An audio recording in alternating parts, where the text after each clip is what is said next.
నిరుద్యోగులకు good news. Ugadi పర్వదినం సందర్భంగా ఏపీ సర్కార్ జాబ్ క్యాలెండర్ రిలీజ్ చేయబోతోంది. ఏటా ఉగాది సందర్భంగా జాబ్ క్యాలెండర్ విడుదల చేయాలని కూటమి ప్రభుత్వం నిర్ణయించింది.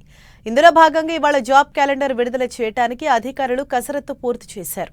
ఏపీ మంత్రి నారా లోకేష్ జాబ్ క్యాలెండర్ను విడుదల చేయనున్నట్లు తెలుస్తోంది. 25 శాఖలకు సంబంధించి 10,000కు పైగా పోస్టులతో జాబ్ క్యాలెండర్ను విడుదల చేయాలని నిర్ణయించినట్లు తెలిసింది. ఇవన్నీ ఏపీ ప్రభుత్వం 3 ఏళ్లలోపు ప్రాధాన్య క్రమంలో భర్తీ చేయాల్సిన పోస్టులు. వీటితో జాబ్ క్యాలెండర్ రిలీజ్ చేసేందుకు నిర్ణయించారు. మరోవైపు జాబ్ క్యాలెండర్ను ప్రకటనతో పాటుగా ఆయా శాఖల ఉద్యోగాలను వేగంగా భర్తీ చేసేలా ఆంధ్రప్రదేశ్ ప్రభుత్వం చర్యలు చేపట్టనుంది. ఉద్యోగాల భర్తీ ప్రక్రియలో ఎలాంటి న్యాయ వివాదాలు తలెత్తకుండా నోటిఫికేషన్లు ప్రకటించేలా ఏపీ సర్కార్ కసరత్తు చేసింది.